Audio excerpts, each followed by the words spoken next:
Good afternoon, class.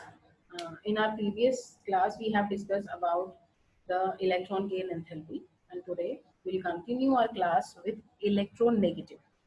So, what is electronegativity? It is a qualitative measure. Electron gain enthalpy, ionization enthalpy, these two are quantitative measure. We can calculate, we can find out, right? But in case of electronegativity, this is based on quality. This is qualitative measure. So this is the ability of an atom in a chemical compound to attract the shear electron. Means it is the ability of the bonded element which is already bonded, which can attract the electron towards itself, and that property is known as electronegativity. Okay, because electronegative elements are those have capability to attract the electron towards itself, right? So it is not a measurable quantity, it is a qualitative measure. Hence a number of numerical scale of electronegativity of elements, there are so many scales which were used to find out the electronegativity. So there are numerical, this Pauling scale, Milken scale, Arrel scale. But among all these scale, there was a scale which was used to find out the electronegativity, that is Pauling scale. Pauling scale is based on the empirical relationship between the bond energy and the electronegativity of bonded atom. Bond energy, the energy which is required to break the bond between the two atoms, that is bond energy. And electronegativity, it is the power to attract the electron towards itself. So this is a relation which act between the bond energy and electronegativity of the atom. Okay, so it was widely used to find out the electronegativity. So according to this, the value of fluorine, the electronegativity of fluorine is 4.0, the highest electronegative elements among all the elements, non-metals especially, because uh, this property related to non-metals. Non-metals has the property to accept the electron, to attract the electron, right? So the highest electronegativity is 4.0, which is of fluorine. Okay, so it is the greatest ability to attract the electron. Okay, so approximate value of the electronegativity of few elements are given in table below, which I'll show you later. So why the fluorine has high electronegativity? Because of minimum fluorine bond energy. Since fluorine is highly electronegative, so if it form a bond with other fluorine to attain a stable state, okay, to attain a stable electronic configuration, to attain a stable state, because no element, like no gas can exist in ionic form. It has to bond with other element to attain a stable state, right? So that is why if fluorine don't have any metal or any element through which it can take the electron, so what will happen, the gases will bond together and form a diatomic molecule. For example, if we talk about gases, oxygen is O2, right? Nitrogen N2, hydrogen H2, so same fluorine F2, fluorine Cl2. So these gases exist in diatomic state. Okay, so the highest electronegativity is due to the fluorine bond, which has minimum energy because they are highly reactive. Whenever this fluorine found a element through which it can attract the electron, this break between the bond between these two fluorine, which break ultimately, and this go to that element, attract the electron and form a new molecule. Okay, the highest electronegativity is 4.0, which is of fluorine, due to its minimum fluorine bond energy. The electronegativity of a given element is not constant. It varies depending on the element to which it's bound. If we talk about a single, okay, bhai, fluorine has the same electronegativity. No, it's not specific. It changes whenever it forms the bond with other element. It varies depending on the element to which it is bonded. Though it is not actually impossible to measure the specific electronegativity of an element. That is why this is not a measurable quantity, because whenever this fluorine bond with other elements, the electronegativity value will change.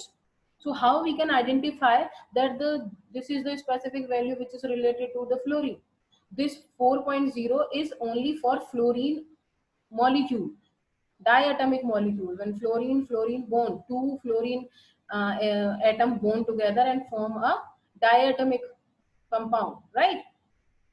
So it does not provide a means to predict the nature of the force that holds a pair of atoms together. Okay, so we cannot predict about the nature of force which exists between the bond, because we have so many forces, so many types of bond which actually like form between the two elements. It can be ionic, it can be covalent, it can be coordinate covalent, right? So we cannot predict the nature of bond on the basis of this, okay, that holds the pair of elements together. So electronegativity gradually increase across the period. Electronegativity increase across the period, but it decreases down the group across the period. C, you can see this is period number second. Okay, lithium, beryllium, boron, carbon, nitrogen, oxygen, fluorine. Why? Because the non-metallic character increases along the period. At the very left side we have metals. When we go towards the right side we have non-metals, and this thing we know that electron, the capacity to attract the electron towards itself have only the non-metals. So whenever we go from metals to non-metals, the electronegativity will increase. Okay, and when we go down the group, the electronegativity will decrease. As you can see, this thing, this is lithium family. 1.0, 0.9, 0.8, 0.8, 0.7, and so on. So we can say that electronegativity decreases down the group and it increases along the period, right? Okay, so there is a question. Can these electronegativity be related to atomic radii? How the atomic radii is related to this electronegativity, which trend to decrease across each period from left to right, but increases down each the group. So what will happen actually, how the atomic number affects the electronegativity? So the attraction between the outer or the valency electron and the nucleus increases as the atomic radii decreases. Okay, this thing we have clear. As means as we go like whenever the atomic number increases though, so there is a change between the attraction force of outer electron and the nucleus. So what will happen? The attraction force between the outer electron and the nucleus increases as the atomic radii decreases along the period. This thing we know very well, because whenever the electron added along the period, because after S we have what? D block elements. So all electron will come into D, and when we go to P, all elements, all the electrons of the elements come into P. So there is a continuous increase in the force which exists between the outermost electron and the nucleus. So on the same account, the electronegativity also increase, right? So on the same account, the electronegativity value decreases with the increase in the atomic radii. So whenever the atomic radii increases, what will happen? The electronegativity decrease. Okay, down the group this tends to the similar to form with the ionization enthalpy. So we can say that ionization enthalpy is related to electronegativity. How? So here we have a chart, right? And this is S block, this is D block, this is P block, right? Here we have non-metals, here we have metals. Okay, so what will happen? Atomic radii decreases down the group. Okay, and this is when we go this side, like from right to left, what will happen? Atomic radii will increase. Okay, atomic radii increase down the group but decrease along the period. Electronegativity decrease down the group. Okay, highest electronegativity has the highest have matlab is accompanied by the highest or the most head of the family, right? And it got increasing along the period.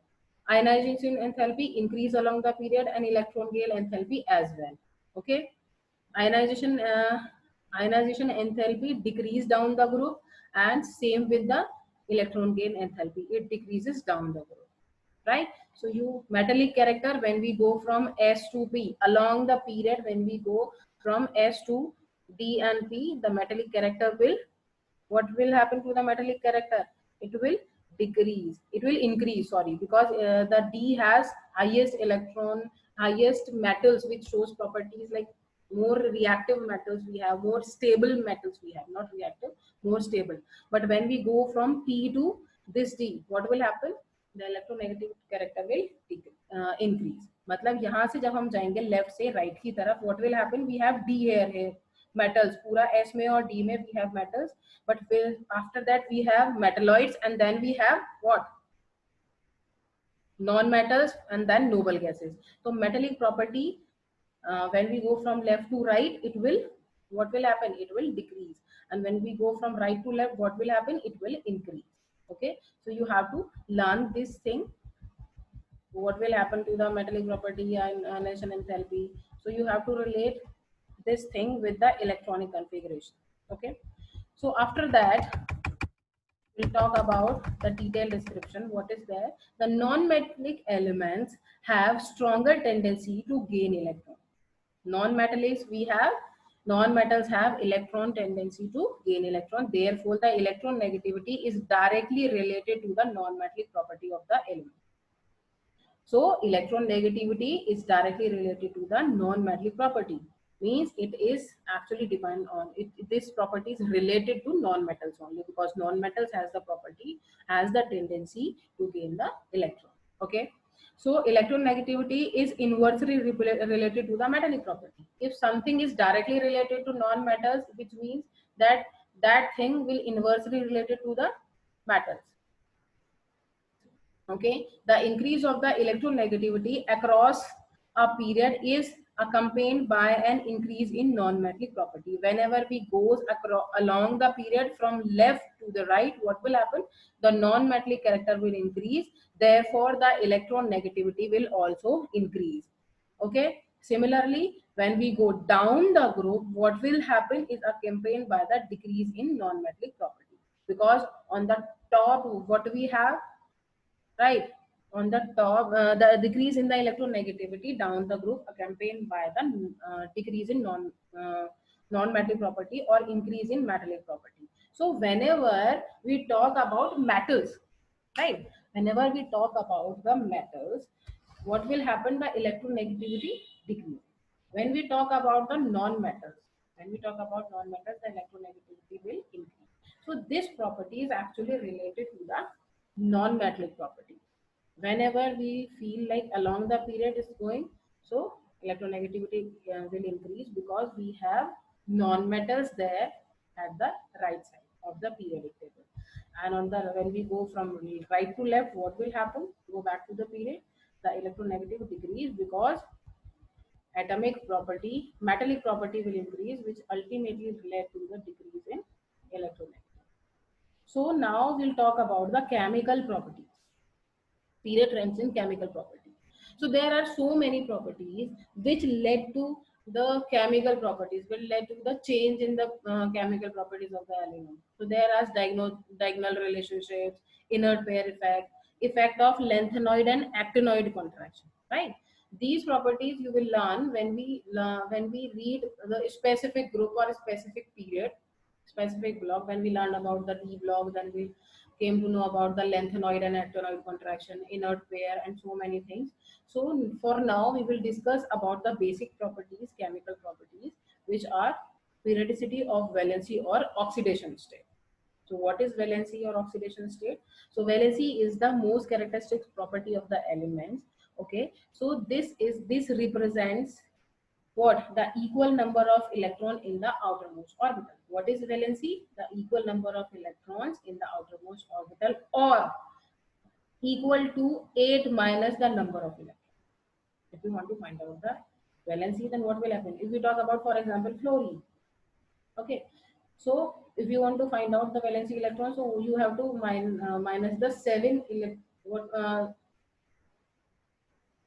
Valency 1 means in p orbital there are 5 electrons and it requires only one electron to fill the electronic configuration. So what we have to do, 8 minus 7, 8 minus 7 is 1. Okay, so the valency of the fluorine is minus 1. Okay, this is the another method, just numerical method to find out the valency. So nowadays, what is oxidation state? The oxidation state is frequently used as valency. Okay, so these two terms are related. This is frequently used as valency, oxidation state. So if we talk about a consideration, what will happen? The two oxygen containing compounds are OF2, N2O. If you want to arrange these elements on the basis of electronegative, then what you have to do? First, fluorine, highest electronegative element. Then we'll go to oxygen. Oxygen is least reactive than fluorine, and sodium is metal, so it has least electronegativity. Or okay, so this is how we can arrange the elements according to the electronegativity, right? So electronic configuration, this thing we have learned from here. Electronic configuration is 2s 2p 5. Okay, so it means it has only one electron to bond with the oxygen, and valency of oxygen is minus 2.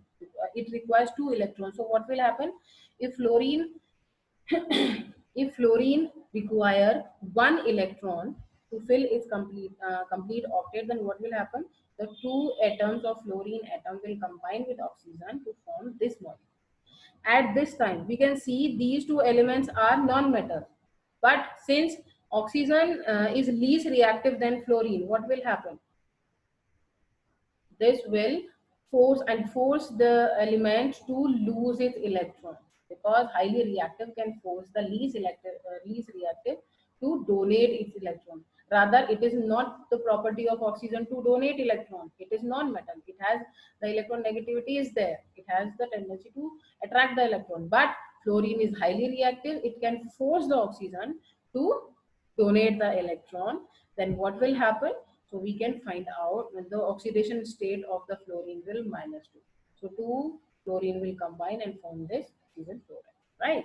So same with this here also, Na2O, right? Na plus 1, it has only one electron to share with the oxygen. So that is why 2 Na combine with this oxygen and form this compound. So here we can say that the electronegativity of the oxygen is minus 2, right? So the oxidation state of an element in a particular compound can be defined as the charge acquired by its atom on the basis of electronegativity consideration from other atom in the molecule. So there, whenever the elements combine, so the charge over there, what the charge over the element in an molecule is considered to be as its valency or oxidation state. Okay, so we just discussed about one question here. Using the periodic table, predict the formula of the compound. How you will predict the formula? For example, if we talk about the silicon and bromine, so silicon is group 13. Kasi gaye Sant Pandit, it's silicon, right? And the valency is 4. Carbon family valency is 4. And bromine belongs to the halogen family, right? Phoolon ki bahar aayi, it's bromine. The valency is 1. So the formula will be SiBr4,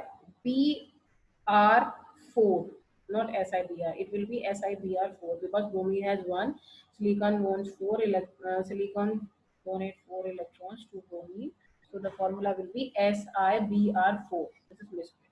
Aluminium belongs to aluminium and sulfur. Aluminium belongs to 13. Benganalu gajarin thela, right? 13. The valency is 3. Sulfur belongs to 16. The valency is 2. Hence the formula will be Al2S3. Right? So these were trends actually along the period. There is a some change. Whenever we go along the period, what will happen? The valency electron will decrease. When we go along the period, the valency electron will decrease. And some of the elements are there that shows multiple valencies. For example, 15 group elements. They have 5 electrons in their outermost shell. Either they have option to accept the 3 electron or donate their 5. So they show 3 and 5. There 2 and 6. Either oxygen family can donate the two electrons, sorry, can accept the two electrons or donate the rest six. When we talk about this halogen, what will happen? Either they accept one electron or donate their rest of the seven. So there the valency is actually not fixed. Not whenever whenever the elements form compound, the valency can be changed. The oxidation state can be changed because whenever the element react with the highly reactive elements, so their property will change. The plus 2 oxidation will form when oxygen donate its electron to fluorine, right? So the oxidation state will change. Oxygen has -2. The electronegativity is related to that, right? So here this change. If we talk about this metal, this LiH, lithium is metal, hydrogen is metal. But hydrogen being highly reactive, it can force lithium to do what?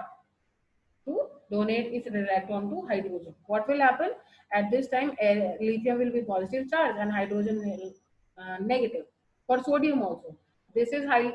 Sodium is reactive. When it's reactive with hydrogen, it can force hydrogen to accept the electron. Rather, hydrogen has the property to donate the electron. But lithium, potassium, and sodium, these are the highly reactive elements. They can force hydrogen to accept the electron against its property, right? So the oxidation state can be changed. So today we have done with this topic. In next class, we'll go for the properties related to the second period.